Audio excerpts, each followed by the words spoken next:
Ministria e Financave, në bashkëpunim me Fondin Monetar Ndërkombëtar dhe Agjencinë Suedeze për Zhvillim, përmbylli fazën e parë të implementimit të reformës së taksës së pasurisë. Ministri Petrit Malaj tha se ky është një hap i rëndësishëm drejt një sistemi të drejtë të taksimit të pasurisë. Ai bëri me dije gjithashtu se brenda 2026-s, të gjitha bashkitë do të jenë pjesë e sistemit të kadastrës fiskale. Brenda vitit 2026, të gjitha bashkitë do të jenë të integruara në sistemin e kadastrës fiskale. Ky është edhe parakushti thelbësor për çdo hap të mëtejshëm.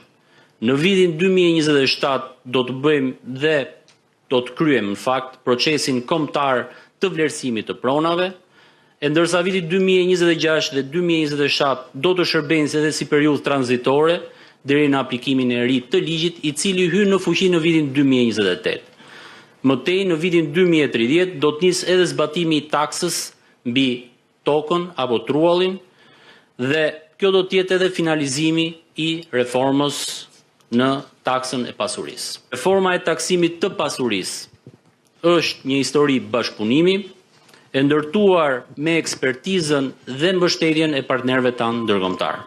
Ministri për Pushtetin Vendor, Ervin Demo, prezantoi reformën e re të taksës dhe pasurisë së paluajtshme në Shqipëri. Ai tha se reforma që do të implementohet në vitin 2026 synon të forcojë kapacitetin e bashkive për mbledhjen e taksave dhe të përmirësojë shërbimet lokale për qytetarët. Ky ka qenë një rrugtim shumë i gjatë, 2026-ën fillon dhe implementohet.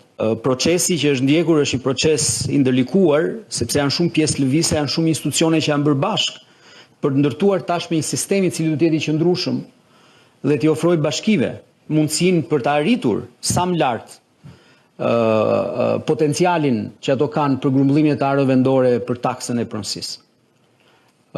Qofse ne i referohemi buxhetit të 2026-s, vetë Ministria e Financave dhe ajo çfarë parashikohet nga vënia në jetë e kësaj reforme, ka një rritje të konsiderueshme të ardhurave lokale bazuar në taksën e pronësisë.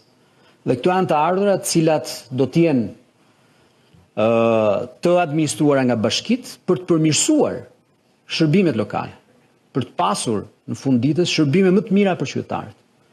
Aq më tepër kur ne flasim dhe për ndërtuar një sistem transparent, të barabartë për të gjithë, një uniformitet në territor, që pavarësisht masisë bashkive, pavarësisht territorit që ato mbulojnë, të gjithë qytetarët trajtohen një lloj, por patjetër dhe të gjithë kontribuojnë një lloj.